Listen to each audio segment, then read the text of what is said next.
Il est 16h, je suis Tito Agnesa et vous êtes sur Thème Radio. Vous écoutez pour la deuxième fois la toute nouvelle émission Sporteur, l'émission la plus sportive du département Ambois, qui vise à mettre en lumière les futures pépites locales. Je suis en compagnie aujourd'hui de notre invité Arthur Berthelin, fondateur de la marque de vêtements de sport Springart. Arthur, bonjour. Bonjour. Qui répondra à nos questions durant notre émission. Et j'ai également l'honneur de vous présenter pour la première fois mon acolyte qui participe à sa toute première émission et qui m'accompagnera pour poser des questions à notre invité d'aujourd'hui, Yanis Bouskia. Yanis. Bonjour à tous. Je le rappelle, cette émission est à retrouver sur toutes les bonnes plateformes d'écoute, que ce soit Spotify, en passant par YouTube ou Acast. N'hésitez pas à vous abonner et à commenter pour recevoir l'émission directement sur votre téléphone. Bien, sans plus tarder, débutons cette émission. Arthur, c'est un plaisir de t'avoir avec nous cet après-midi. Et de même, merci à vous de m'accueillir. Nous allons te présenter pour les personnes qui ne te connaissent pas encore et pour cela, je laisse Yanis s'en charger. Bonjour Arthur. Bonjour Yanis. Tu as 21 ans, tu es originaire de Troyes et tu as toujours baigné dans le monde du sport. En effet, tu pratiques l'athlétisme depuis tes 5 ans. Exact. À l'âge de 16 ans, en tant que passionné, tu décides de fonder ta propre marque de textile Springart. En créant cette marque, tu as voulu proposer une gamme de vêtements de running made in France et de qualité. C'est ça, tout à fait. Tu as pu te lancer dans ce milieu en connaissance de cause, car tes grands-parents possèdent également une marque de textile Lafitte destinée à la vente de vêtements de sport tels que la natation, le running ou le cyclisme. C'est ça, et en fait, ils ont créé la société en 1968. Et justement, parlons-en. Ce logo en forme de cerf, plus précisément de bubal, vous dit sûrement quelque chose si vous suivez l'athlétisme français depuis maintenant quelques années. Arthur, ta marque Springart commence à avoir une place importante dans le monde de l'athlétisme. Tu équipes plusieurs clubs sportifs, dont le club dans lequel tu cours depuis maintenant 15 ans, le TOS Athlétisme. Mais concrètement, comment t'es venue cette idée de fonder cette marque ? C'est ça, tout à fait. Alors, j'ai décidé de créer la marque en fait en 2016.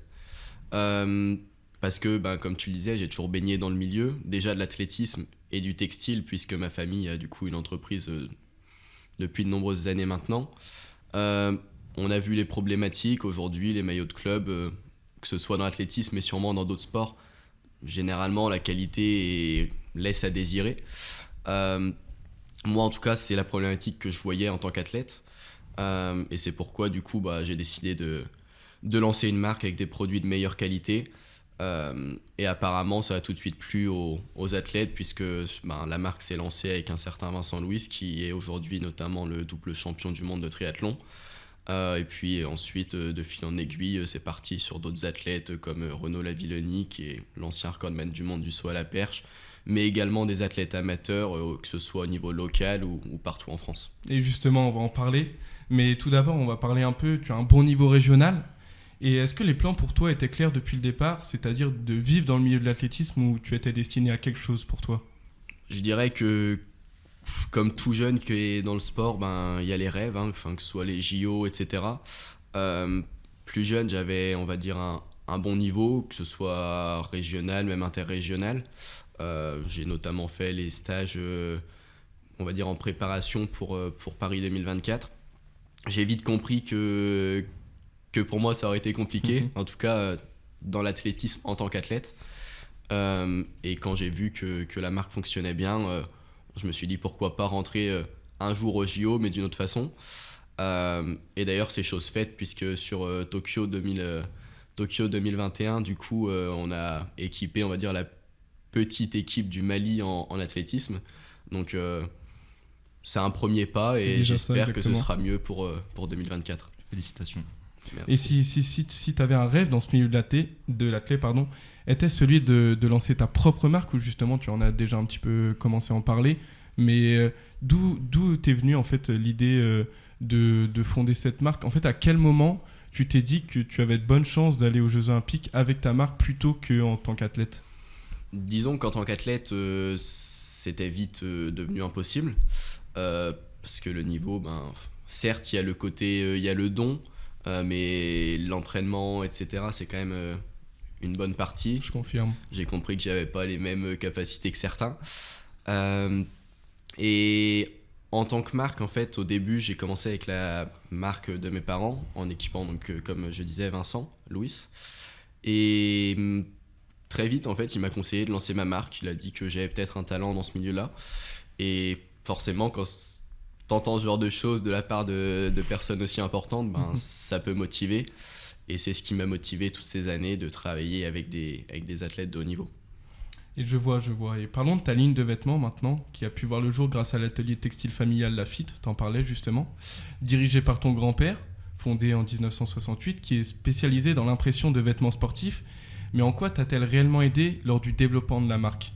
Je suis sûr qu'elle a dû jouer un grand rôle en fait sur Springart en général, non ? Tout à fait. En fait, ce qui a fait connaître Springart au début, c'était vraiment la personnalisation. Et notamment en pièces uniques, en fait, ce que personne fait. Et donc, tous ces athlètes comme Vincent, Renaud, etc., ils ont leur sponsor perso, que ce soit Nike ou Specialized, par exemple, Vincent dans le triathlon. Plein de grosses marques. Et j'étais le seul sur le marché en capacité à le faire. Et je le suis encore, d'ailleurs, il me semble. Et du coup, c'est vraiment ce qui a fait le taf. Et sans l'entreprise familiale, j'aurais clairement pas pu faire ça ailleurs. Donc eux m'ont permis ça. Donc sans eux aujourd'hui, clairement, j'existerais pas. Et aujourd'hui, je suis devenu leur meilleur client. Très largement, je dirais même. Donc ça fait aussi plaisir de soutenir l'aventure familiale et de lui permettre tout simplement de survivre aujourd'hui. Et justement, on a pu voir qu'elle a joué un grand rôle. D'ailleurs, depuis 8 mois, tu es responsable marketing et communication justement dans cette usine Lafitte. En quoi ce poste joue un rôle dans l'amélioration et dans le perfectionnement de ta marque ? Qu'as-tu à dire pour les personnes qui, comme toi, veulent réussir dans ce milieu du textile sportif ?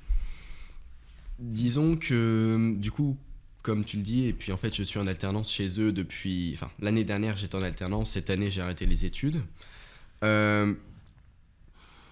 Pour moi, Lafitte en fait était encore, mais ce qui est tout à fait normal, comme beaucoup d'entreprises d'ailleurs, resté un peu bloqué quelques années en arrière. Aujourd'hui, dans le monde du sport, c'est assez compliqué, surtout quand on voit ce que fait l'Asie. On a beau dire le made in China, etc. On va en parler. Mais pour moi, ils sont au-dessus, clairement. Les conditions des emplois, etc., forcément, c'est une question qui se pose et qui dérange, forcément. Mais justement, du coup, j'ai voulu un peu plus m'investir dans la société Lafitte pour essayer d'apporter des meilleures finitions aux produits, etc., parce qu'on a beau faire du Made in France, si les finitions ne sont pas au niveau de ce qui est fait autre part dans le monde, ça sert à rien de parler de Made in France, et c'est donc pour ça que j'ai fait le choix d'intégrer ce poste chez Lafitte pour développer à la fois Springart et Lafitte. Arthur, nous savons l'aspect crucial que tu as pour le Made in France. Les produits sont tous fabriqués en France. En quoi attaches-tu autant d'importance à produire au niveau local ? Alors je dirais déjà le fait d'apporter du travail en France, parce que mine de rien, sans emploi en France, ça serait vite compliqué. Après, la qualité, la proximité, ça a ses avantages, ses inconvénients. On va dire que l'inconvénient principal, c'est le prix. Mais ça a quand même énormément d'avantages. Je veux dire, par exemple, aujourd'hui, un cycliste qui chute, on peut lui refaire son maillot, ou par exemple lui modifier la pièce en question. Aujourd'hui, vous travaillez avec l'Asie, c'est pas possible. En France, les minimums de commandes, comme je le disais tout à l'heure, on peut faire à partir d'une pièce. En Asie, ils vont vous demander 20 pièces minimum, par exemple.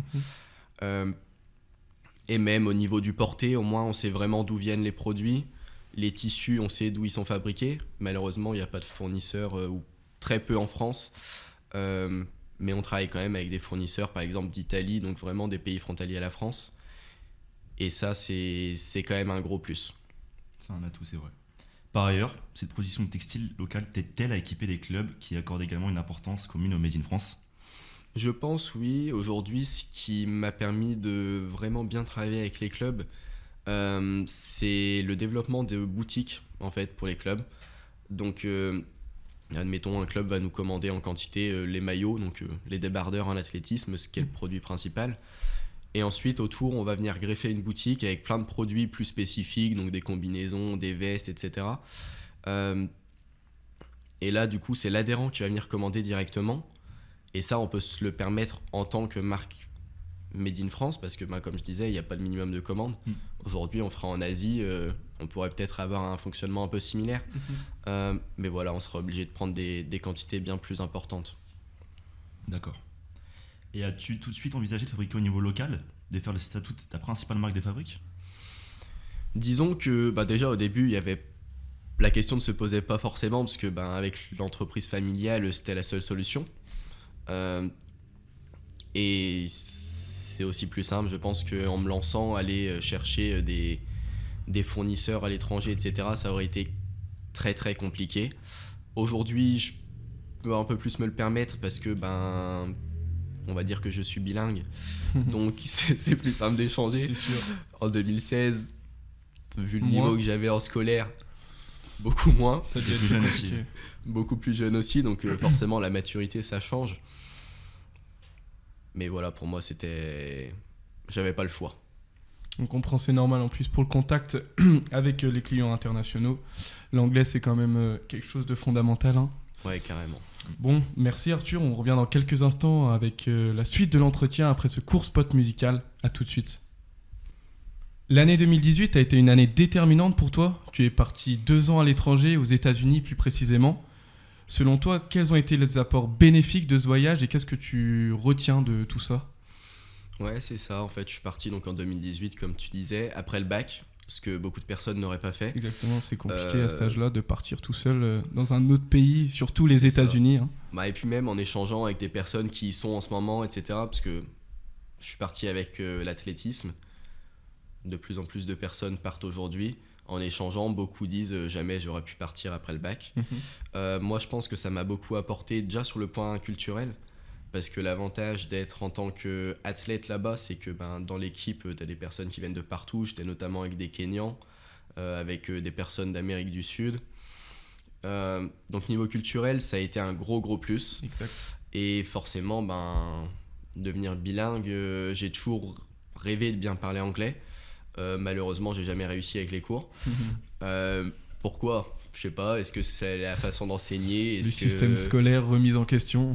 Donc, je dirais que c'est juste que là-bas, on est vraiment baigné dedans. De toute façon, il n'y a pas le choix. Donc, au bout d'un moment, c'est venu, hein. Ouais.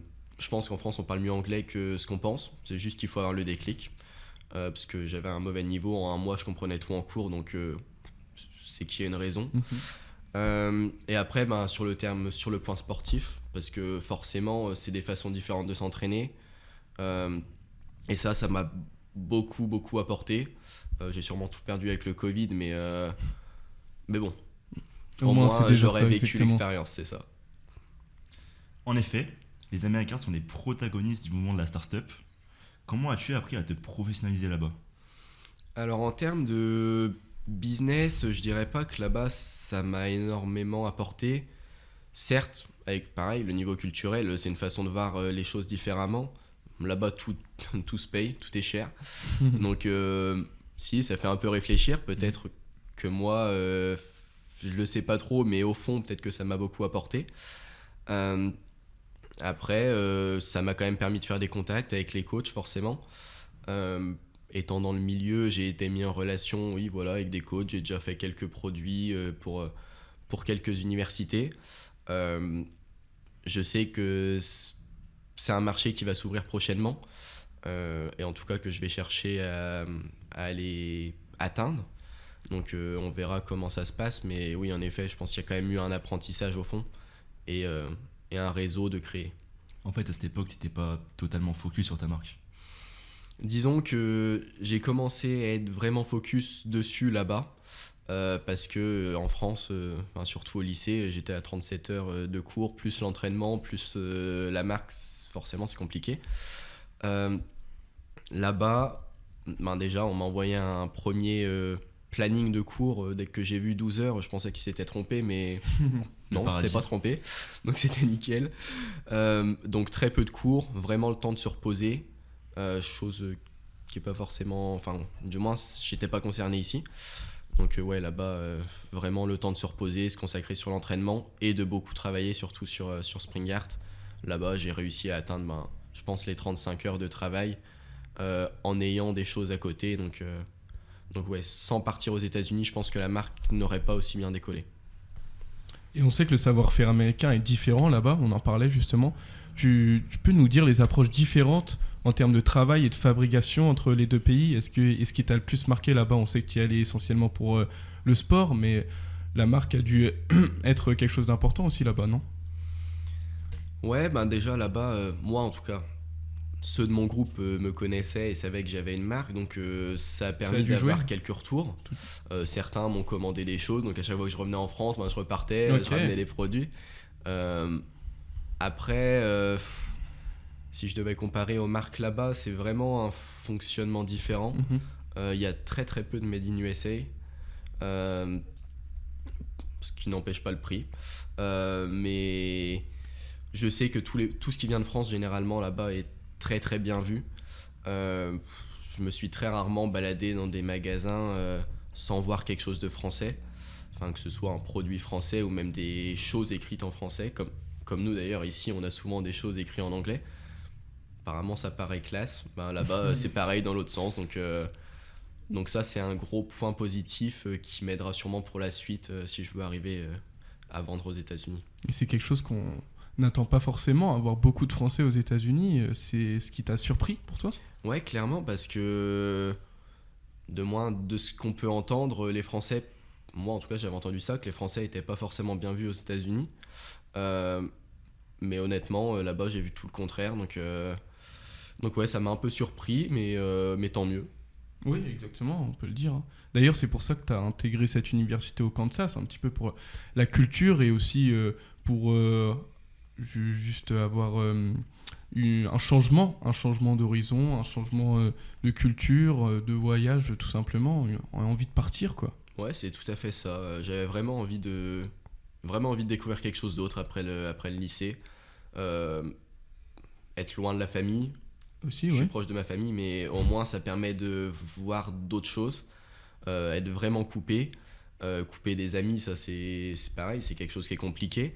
Euh, mais de toute façon, si je voulais, je me suis toujours dit, si je voulais accomplir quelque chose, dans tous les cas, il y aura des sacrifices à faire. Je l'ai fait et honnêtement, je ne regrette pas une seule seconde. Bah, tant mieux. Et donc, t'es pas seulement parti pour pour la professionnalisation, mais également pour le sport, le foncier, le volume différent. On s'imagine que là-bas, les entraînements sont différents. En plus, à l'université de Kansas, tu te retrouvais avec beaucoup d'athlètes d'origine différente, donc vous aviez sûrement des entraînements différents. Pour toi, quel souvenir tu gardes de ce voyage et avec les gens que tu as appris à connaître et est-ce que tu as sympathisé avec eux aussi? Ouais, je dirais que, ben, en effet, c'est vraiment des personnes d'origine différente. J'ai eu beaucoup de mal à m'adapter. Ma première année, j'ai même fait des moins bonnes perfs que je faisais en France avant. Je sais que c'est le cas de beaucoup de personnes. Euh, Après, ben, forcément, il y a le temps d'adaptation. Ma seconde année, du coup, j'ai vraiment passé un gros cap. Et oui, c'est formateur. J'ai eu la chance de courir, par exemple, avec un gars dans l'équipe, un Kenyan. Euh, Au début, quand il est arrivé, on pensait pas qu'il allait être énorme. Même on a carrément fait un test en début de saison, je finis devant lui. Ok. Bon, très étonnant. Euh, et maintenant, aujourd'hui, on a pris des chemins un peu différents. Moi, l'entrepreneuriat.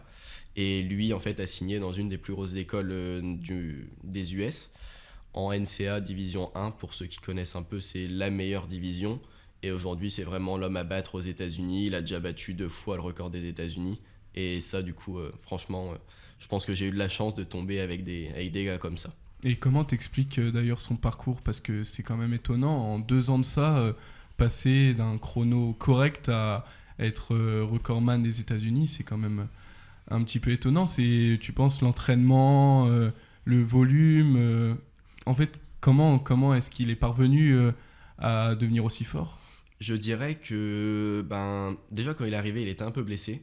Et je dirais que, comme moi, il y a eu l'adaptation, étant donné qu'au Kenya, par exemple, c'est 3 entraînements par jour. Ouais. En fait, ils sont dans des camps, ils finissent l'école et ils se retrouvent dans des camps et ils courent jusqu'à se faire repérer, par exemple, pour faire des courses en Europe. Parce que pour eux, ben, la course est un échappatoire pour ben, dans la vie. Ou certains pour aller aux États-Unis, ce qui a été son cas. Avant de partir aux États-Unis, il avait quand même couru son premier marathon en altitude, il me semble 2h15 peut-être bien. Ce qui reste quand même, je crois, en France, c'est le top 10 français. C'est assez impressionnant, effectivement. Donc à 18 ans, c'est très impressionnant. La première année, donc les blessures, du mal à s'adapter. Et je sais qu'entre ma première et deuxième année, l'été, lui, il n'a pas pu rentrer au Kenya. Malheureusement, il n'y a pas les mêmes moyens, donc pas ces chances-là. Mais du coup, je sais qu'il a couru tout l'été, il faisait 160 km semaine.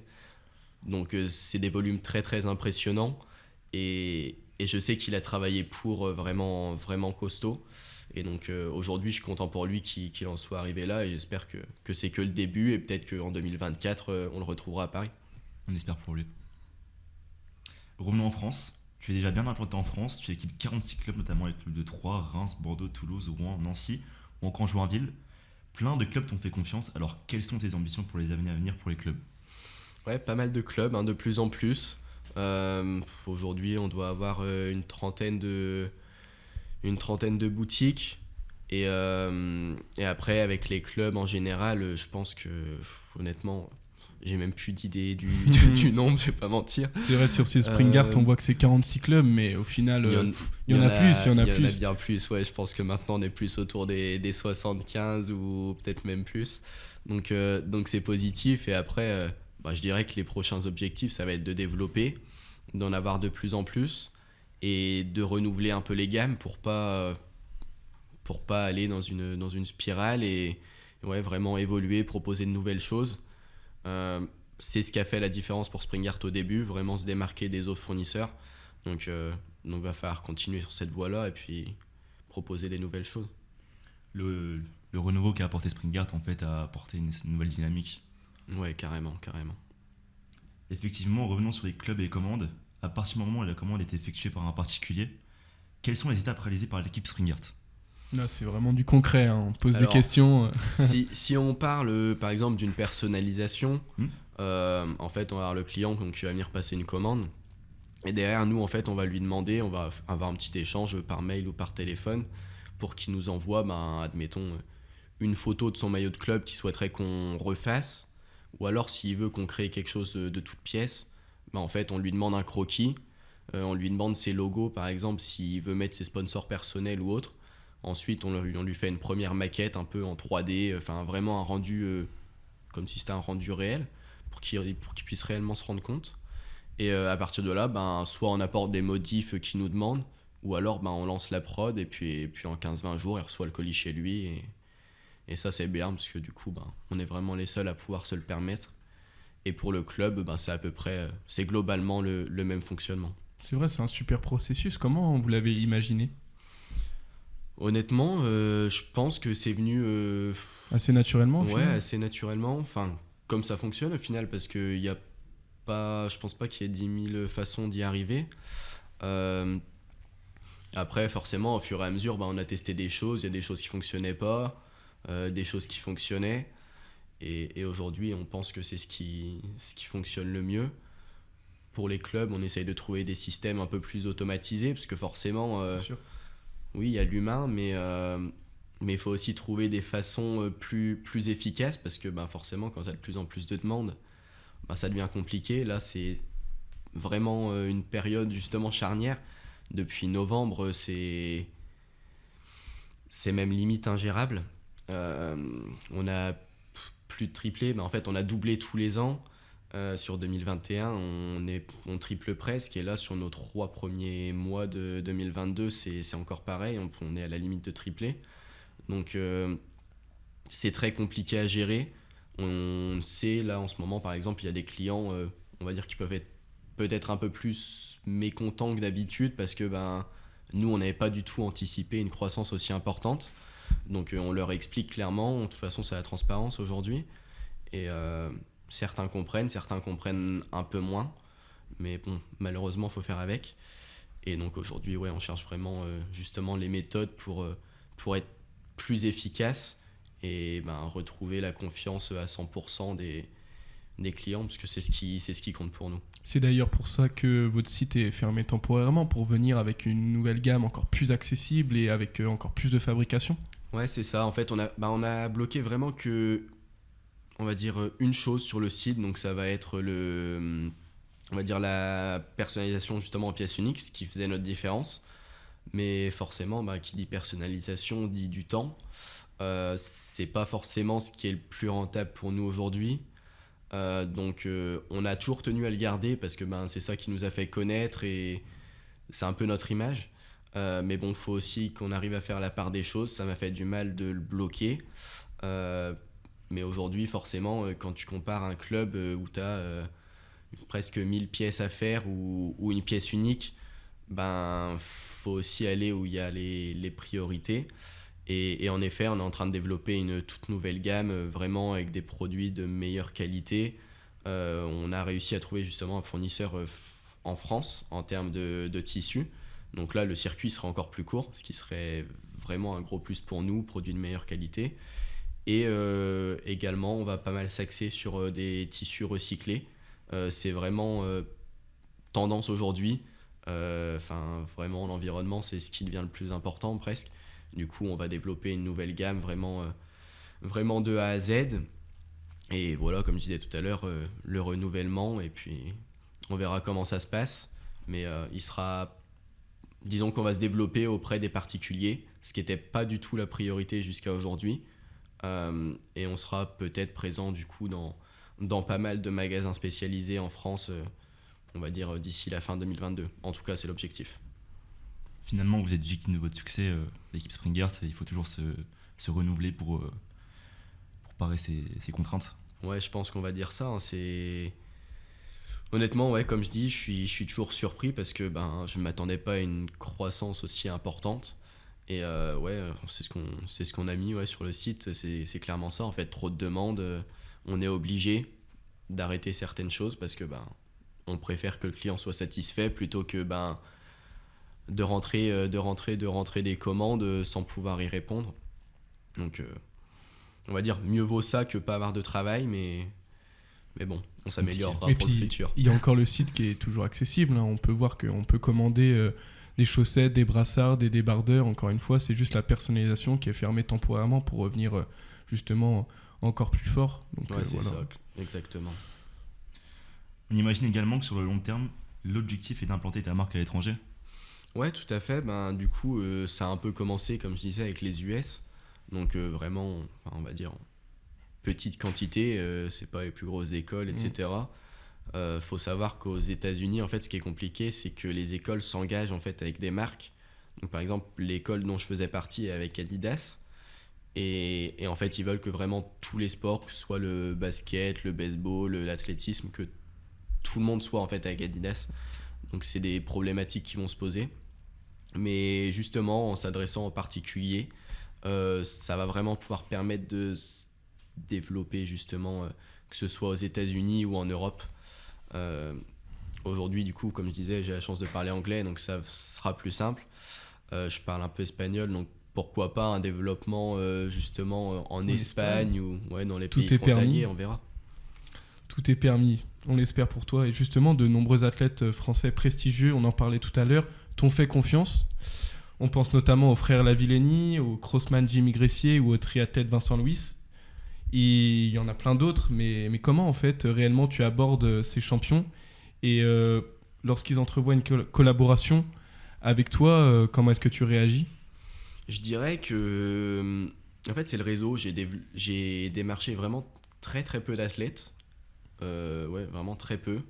Vincent Louis étant le premier. Tu as pu le croiser sur des crosses notamment ? Ouais, c'est ça, j'ai pu le croiser sur des courses. Je l'ai rarement croisé après. Mais en fait, après, c'est le réseau, comme je disais, son manager notamment, en qui je suis très reconnaissant parce que je pense que, honnêtement, si j'en suis là aujourd'hui, c'est notamment grâce à lui, parce que c'est notamment également le manager de Renault, Lavillenie. Et après, ça a servi de vitrine et en fait, les autres athlètes. Donc j'étais un peu fan à l'époque. Mais en fait, c'est eux qui sont venus me demander justement leur tenue. Pour la plupart, c'est pas moi qui suis allé les démarcher.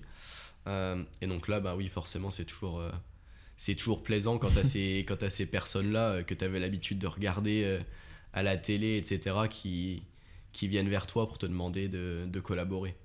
Et justement, lorsque tu as lancé ta marque en 2016, tu t'attendais à rencontrer une telle effervescence ou est-ce qu'elle prenne autant d'ampleur en fait? Je suis sûr que tu n'imaginais pas à ce point quand même. Ça doit être un réel plaisir d'être fondateur de cette marque, non? Ouais, honnêtement, au début, clairement, je le faisais pour le plaisir. Je le faisais parce que ça m'amusait. J'ai toujours préféré, on va dire, un peu le design, par exemple, aux jeux vidéo. C'était un peu mon jeu vidéo à moi, en fait. Et du coup, je m'amusais vraiment là-dedans. Et la première année, c'était vraiment un jeu. Certes, j'ai commencé à travailler avec des athlètes de haut niveau. Mais je me disais pas encore, je vais en faire mon métier, etc. En terminale, il me semble, il faut faire le choix des vœux. Là, honnêtement, je savais encore pas ce que j'allais faire. Je partais de base pour potentiellement être architecte. Et même dans mes vœux, j'ai quand même mis des écoles. Et puis, honnêtement, j'en avais aucune idée. Et puis ça commençait à grandir, et puis je me suis du coup orienté vers des études de commerce parce que aujourd'hui le commerce ça ouvre un peu vers tout, donc voilà. Et puis on peut voir que ça a bien marché pour toi, hein. Là quand même, là où tu en es aujourd'hui, je pense que tu as fait le bon choix. C'est ça, et on espère que c'est que le début. C'est que le début, on espère. Et tu expliques par ailleurs dans une précédente interview que tu as toujours eu l'âme entrepreneuriale. On imagine peut-être que tu as d'autres projets à côté de Springart où tu te concentres exclusivement sur ta marque. Alors, bonne question. C'est vrai que j'ai toujours eu cette fibre-là. J'ai toujours des idées plein la tête. Malheureusement, ça s'arrête pas. C'est un point, je vais pas dire que c'est un point négatif, mais des fois un peu, parce que forcément, je réfléchis toujours à plein de choses, quitte à se perdre des fois d'ailleurs. Et je suis en effet en train de réfléchir à développer d'autres projets en ce moment. Donc on verra comment ça se passe. Le jour où ça fonctionnera, peut-être que je dirais que je suis derrière ce projet-là. Mais ouais, voilà, en attendant, je vais quand même rester très focus sur Springart. Et puis l'autre projet, on en entendra peut-être parler par le futur. Mais pour moi, il y a un très gros potentiel derrière, donc on verra bien. Donc pour le moment, je préfère pas en parler et attendre le moment venu. C'est ça, clairement. Bon, on imagine que tes projets vont t'occuper pour les années à venir, en espérant pour toi que tout cela se réalise pour le mieux. C'est la fin de cette interview. Merci à vous. Nous t'avons réservé un petit jeu pour finir cette émission comme il se doit. Donc nous nous retrouvons donc tout de suite après ce dernier spot musical. À tout de suite. Nous revoici pour le jeu présenté par Yanis. Donc, vas-y Yanis, c'est à toi. Donc Arthur, durant ce jeu, tu auras 2 possibilités de réponse et tu devras choisir entre l'une d'entre elles si tu as des arguments, si tu en as. Une sorte de je préfère mais améliorée version athlétisme, version Springart. Ok, top. C'est parti. Alors, tu choisirais quoi entre une veste Springart ou un t-shirt Springart? Clairement la veste. Je préfère avoir chaud quand même. Donc on est à 3, pas le grand soleil tout le temps, donc je dirais la veste. Et en termes de design? Ouais, en termes de design, c'est assez différent. Le t-shirt, généralement, du moins sur ce qu'on va se porter maintenant, on sera plus sur des produits, on va dire, simples, épurés en termes de couleurs, moins de design, donc c'est quand même moins à mon goût, quoi. Ok. Entre collaborer avec Kevin Mayer ou Pierre Ambroise Boss?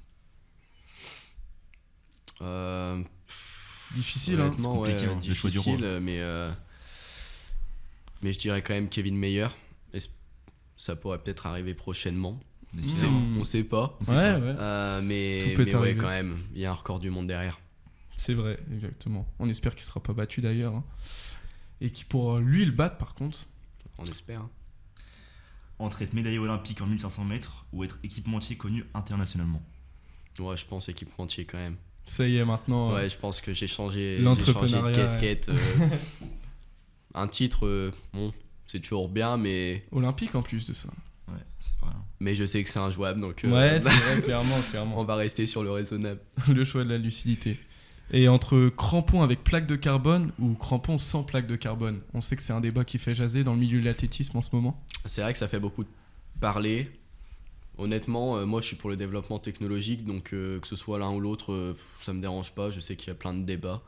Euh, mais bon, pour rester à l'ancienne, on va rester sur une chaussure classique.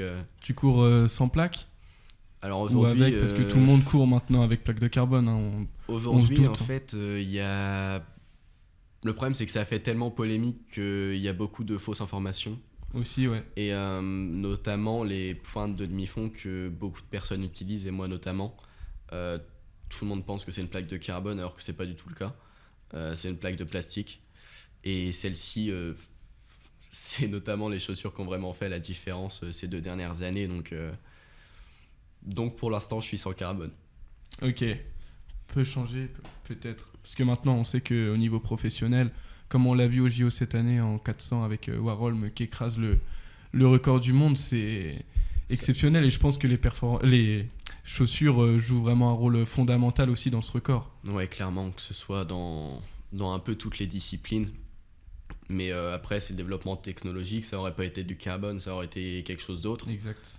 Sauf que aujourd'hui, ouais, voilà, tout est confronté, surtout en France. Bon, la mentalité du je juge est quand même très présente, qui était beaucoup moins présente d'ailleurs aux États-Unis. Et oui, en effet, tout le monde bat les records tant que les personnes ne disent pas ah bah tiens, j'ai fait mieux que telle personne il y a tant d'années, ou qu'ils assument tout simplement la technologie, il n'y a aucun souci. C'est vrai, en fait, l'aspect biomécanique joue un rôle crucial au final. C'est un peu comme les combinaisons en natation il y a quelques années. C'est exactement ça. Et on peut voir que ça ne modifie pas les performances, mais que tous les records sont prêts à être battus d'ici peu. Donc allez, on va reprendre une autre question. Entre maillot de club ou maillot de l'équipe de France, en termes d'équipage, qu'est-ce que tu préfères T'es plutôt axé sur maillot de l'équipe de France ou maillot de club? Si un jour tu aurais l'opportunité d'équiper le maillot de l'équipe de France, on l'espère pour toi. Bah, les deux, hein, parce qu'il ne faut pas oublier d'où on vient.